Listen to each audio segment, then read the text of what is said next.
ya dijo el pastor, a mí me toca cerrar esta corta serie de mensajes, ¿verdad? De la carta a Tito. Así que, bueno, siempre es una gran responsabilidad estar acá, ¿no? Todas las miradas puestas en uno, como que las corvas se quieren doblar. Pero bueno, le he rogado y le he pedido al Señor, ¿verdad?, que me ayude y que sea Él el que obre. Así que vamos a comenzar. Quiero introducir mi mensaje, hermanos, hablando acerca de esto. ¿Cuántas veces no han escuchado ustedes hablar del mal testimonio de un cristiano? O por lo menos alguien que se dice ser cristiano o profesa ser cristiano. En una ocasión, tratando de predicarle a un vecino mío el Evangelio, hablando acerca del cristianismo, me decía que había conocido un compañero de trabajo que se decía ser cristiano, pero que era tranza, mentiroso, mal hablado, etcétera, etcétera. En otra ocasión, unos compañeros de trabajo también me decían que su expatrón, cada semana, cada que les entregaba su cheque, los invitaba a la iglesia, pero que el testimonio que daba su patrón no era muy congruente, no era coherente con su profesión de fe. ¿Les ha tocado a ustedes escuchar testimonios así? ¿Verdad? Cuando nosotros queremos testificarle a alguien, a veces salen con eso. No, yo conocí a alguien que se decía ser cristiano, pero era esto y era lo otro. Es interesante, fíjense, que el incrédulo o el inconverso sabe cómo debe de vivir el cristiano. No sabe más nada del cristianismo, ni nunca ha leído un renglón de la Biblia, pero lo que sí sabe, o lo que sí saben, es cómo debe de vivir y de portarse un cristiano. De hecho, a veces los no creyentes se jactan o se enorgullecen de que pueden ser mejores personas moralmente hablando sin ser religiosas. Lo más triste de todo esto es que no solamente la persona mancha su testimonio si es verdaderamente cristiano, sino que lo peor es que la palabra de Dios es desacreditada, ¿no? Desacredita el cristianismo y el evangelio en general. La palabra de Dios viene a ser blasfemada, como dice Pablo en la carta a Tito, en el capítulo 2, verso 5, cuando habla de los ancianos y de las ancianas, ¿verdad? Que dice, para que la palabra de Dios no sea blasfemada acerca del mal testimonio que a veces damos como cristianos. Qué difícil, hermanos, es decir, yo soy cristiano. Esto me recuerda a una canción cristiana, ¿no? Una alabanza que escucho a veces, y uno de las letras dice: qué fácil es decir yo soy cristiano, qué fácil es decir yo soy de Cristo. Pero lo segundo dice: pero cuál difícil es andar en santidad. Recuerdo a mi pastor Eddie decir un día: si usted nos visita o lleva un tiempo visitándonos, pero aún no ha comprendido el Evangelio, no ha hecho una confesión de fe, no se ha comprometido con el Señor, no diga que es cristiano allá afuera, diga que está asistiendo a una iglesia cristiana, que está escuchando, pero nada más. ¿Por qué? Porque probablemente aún su vida no ha dado frutos de arrepentimiento. Ahora, no me malentiendan, ni malentiendan tampoco el comentario de mi pastor. Su deseo y mi deseo es que todas las personas que entran por esas puertas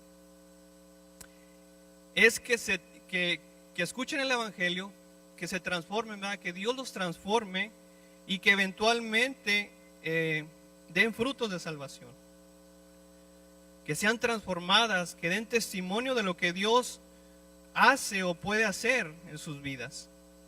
La obra de regeneración de una persona es un proceso. La salvación es instantánea, pero el proceso de santificación es gradual. Hermanos, así que si me pueden acompañar con sus Biblias en el capítulo 3 de la carta a Tito, y estaré compartiendo del verso 1 al 6. Así que los versos del 1 al 4, Pablo habla del contraste o diferencia entre la vida de un nuevo hombre versus el viejo hombre, especialmente en la sociedad. En lo positivo comienza hablando de estar sujetos a los gobernantes. ¿Por qué? Bueno, en Romanos 13:1 nos dice la palabra de Dios: todos debemos someternos a las autoridades, pues no hay autoridad que no venga de Dios. Las autoridades que hay han sido establecidas por Dios. Luego dice que estén preparados para toda buena obra. Labor social, habla de ser bondadosos con todos nuestros conciudadanos. Y aún más, ¿recuerdan lo que el Señor Jesús enseñaba en el sermón del monte? Cuando decía: si un soldado te pide que lleves una carga por 1 kilómetro, tú llévala por 2. ¿Verdad? Esto, mis hermanos, no lo practica un ciudadano promedio. Nos habla del servicio ilimitado de un cristiano. Verso 2, aquí encontramos una amonestación. Dice que no injuren a nadie, que no sean contenciosos, sino amables, mostrando toda consideración para con todos los hombres. No hablar mal de nadie, ¿verdad? Nos dice aquí Pablo. Piensen en sus conversaciones, hermanos. ¿Son de edificación? ¿O se la pasan criticando o hablando mal de otros? El texto nos dice más bien ser amables, mostrando toda consideración con los hombres, porque dice el verso 3, porque en otro tiempo también nosotros éramos insensatos, rebeldes, extraviados, esclavos de los malos deseos y diversos deleites. Vivíamos en malicia y envidia, nos aborrecían y aborrecíamos a otros. Esto no significa, mis hermanos, que todos hayamos practicado estos pecados en nuestro pasado, ¿verdad? Sino que son características de la vida de un inconverso, de aquel que vive sin Dios. Esto, mis hermanos, nos debe hacer humildes para con el trato que le damos a los no creyentes. A veces nos escandalizamos de lo que hacen y se nos olvida que Dios nos rescató de esa vana manera de vivir,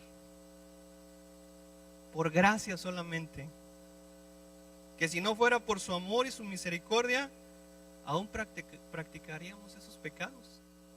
El verso 4 dice: pero cuando se manifestó la bondad de Dios nuestro Salvador y su amor hacia la humanidad, ahí voy a parar. Esta palabra pero, donde comienza el texto, esta palabra pero es una conjunción para cambiar y darle enfoque a algo que el escritor quiere enfatizar. Lo usa para recordar al creyente cómo Dios salva. Habla de la generosidad de Dios y su interés amoroso para salvar al pecador. Juan 3:16, ¿no? Porque de tal manera amó Dios al mundo, que ha dado a su Hijo unigénito para que todo aquel que en Él crea no se pierda, mas tenga vida eterna, ¿verdad? Y amor, filantropia en el griego, amor para la humanidad, compasión para librar del peligro. Por eso, hermanos, Dios ha propuesto un plan de salvación al hombre, ¿no? Como lo dice también ahí en 2 de Pedro 3:9, donde dice que Dios es paciente para con todos. Lo voy a parafrasear, ya ustedes lo buscan. Dios es paciente para con todos, esperando que todos lleguen al arrepentimiento, ¿no? Dios no tarda sus promesas. Un día Él regresará. El Señor Jesús un día regresará y con Él, pues, juicio, ¿verdad? En el verso 5 dice, Él nos salvó no por obras de justicia que nosotros hubiéramos hecho, sino conforme a su misericordia. Hermanos, no había nada atractivo en nosotros que motivara a Dios para salvarnos. La salvación no es el resultado de obras o esfuerzos humanos, como acabamos de ver. Lo que motivó a Dios para salvarnos fue su amor.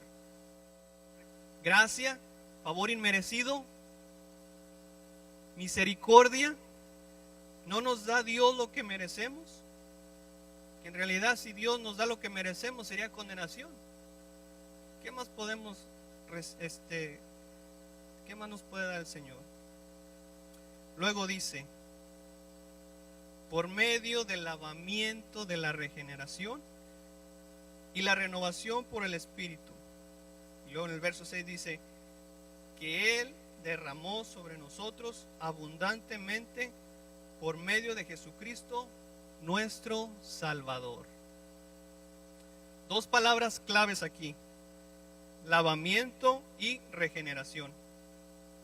También el verso 6, nos habla de un agente que hace posible esto en el creyente. El individuo primero tiene que reconocer su condición pecaminosa y ser justificado por el sacrificio de nuestro Señor, ya que Jesús toma nuestro lugar. El Espíritu Santo comenzará la obra de regeneración. Eso lo había profetizado Dios por medio del profeta Ezequiel. Acompáñenme ahí a Ezequiel 36, del 25 al 27. Dice, entonces los rociaré con agua limpia y quedarán limpios de todas sus inmundicias, y de todos sus ídolos los limpiaré. Además les daré un corazón nuevo y pondré un espíritu nuevo dentro de ustedes. Quitaré de su carne el corazón de piedra y les daré un corazón de carne. Pondré dentro de ustedes mi espíritu y haré que anden en mis estatutos y que cumplan cuidadosamente mis ordenanzas. El Espíritu Santo nos purifica y nos limpia. La regeneración significa nuevo nacimiento. Vamos a ver qué tan buena memoria tienen. ¿Recuerdan a quién le dijo Jesús estas palabras? En verdad te digo que el que no nace de nuevo no puede ver el reino de Dios. A Nicodemo, ¿verdad? ¿Y quién era Nicodemo? ¿Un fariseo? Alguien que superficialmente cumplía con todas las credenciales morales que exigía esa sociedad. Es interesante que Nicodemo, siempre me ha llamado la atención esto, es interesante que Nicodemo y la mujer samaritana, el capítulo 4 enseguida de Juan, aunque eran totalmente vidas diferentes, en el fondo estaban necesitados de lo mismo: un milagro de parte de Dios, nacer de nuevo.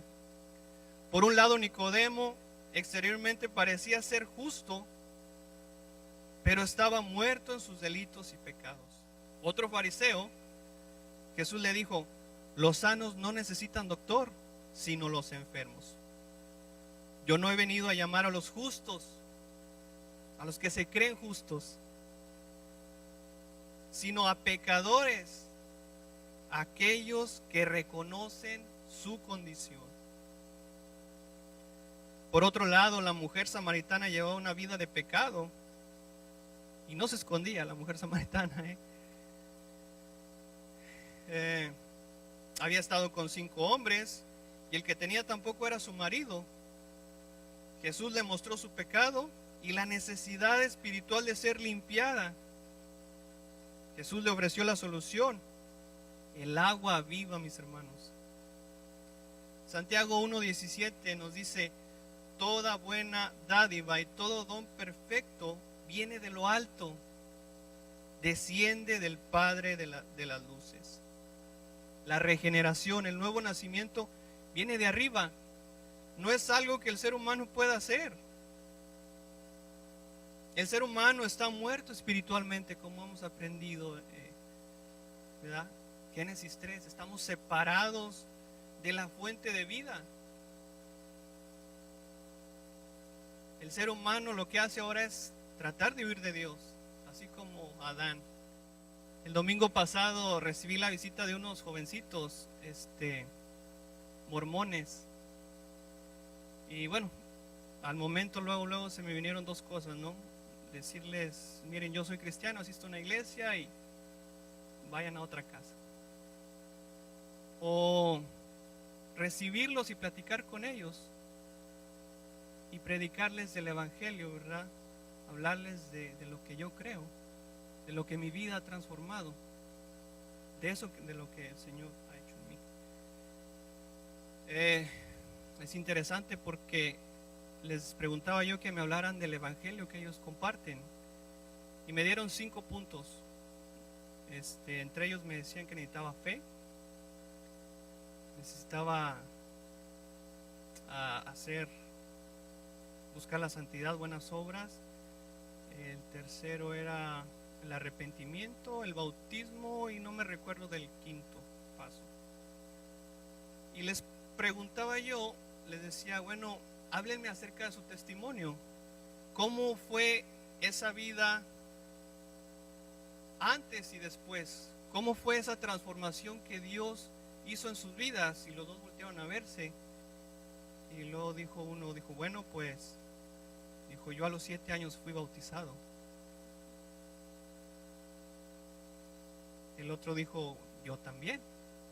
Y entonces ustedes no recuerdan esa vida anterior y esa vida ahora en Cristo.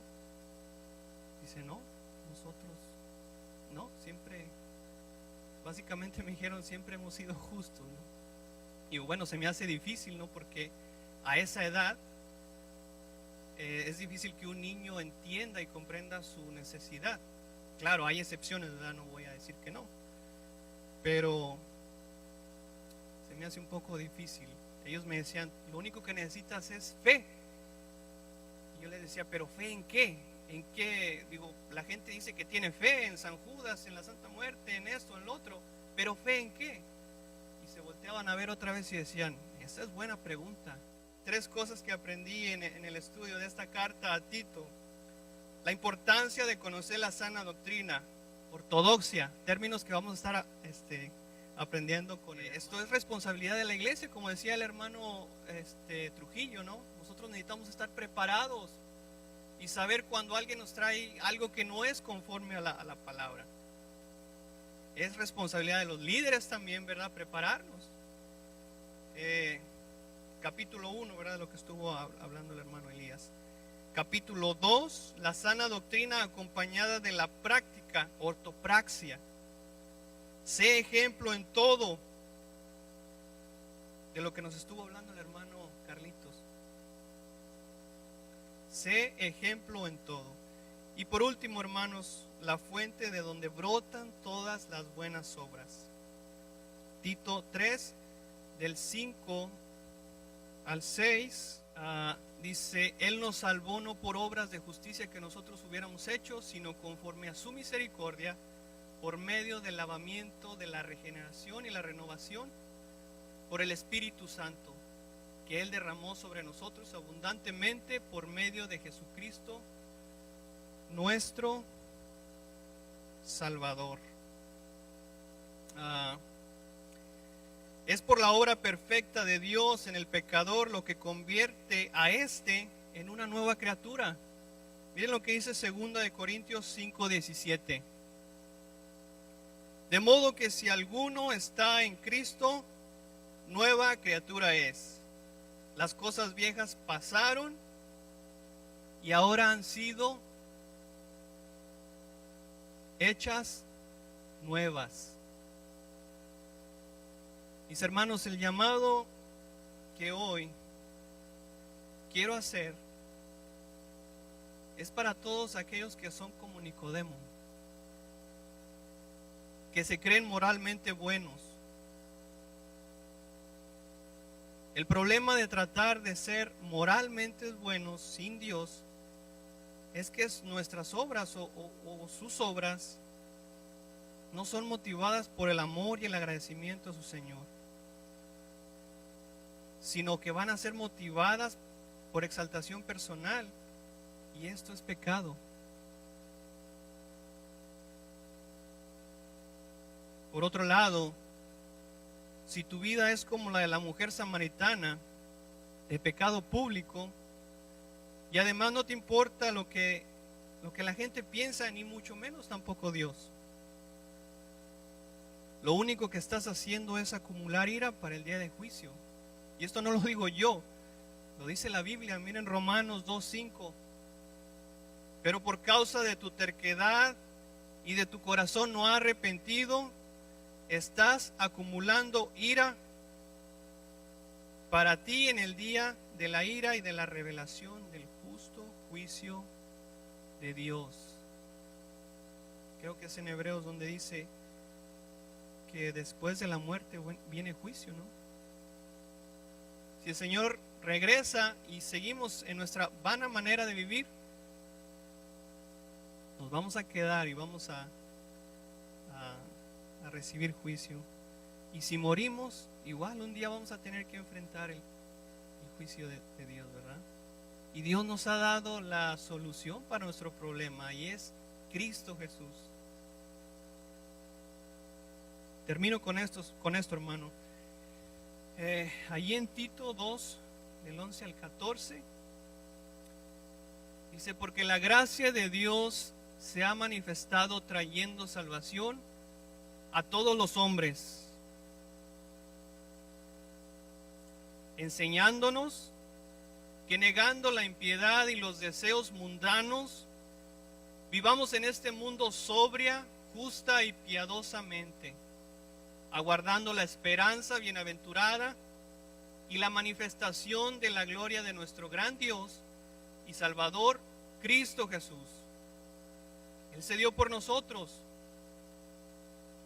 para redimirnos de toda iniquidad y purificar para sí un pueblo para posesión suya, celoso de buenas obras.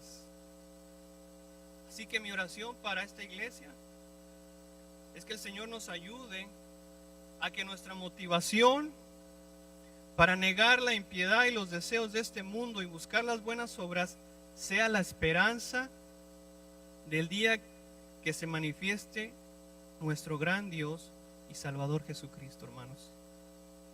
Un día Él regresará, dice en Apocalipsis. Un día Él regresará y traerá con Él su recompensa según las obras.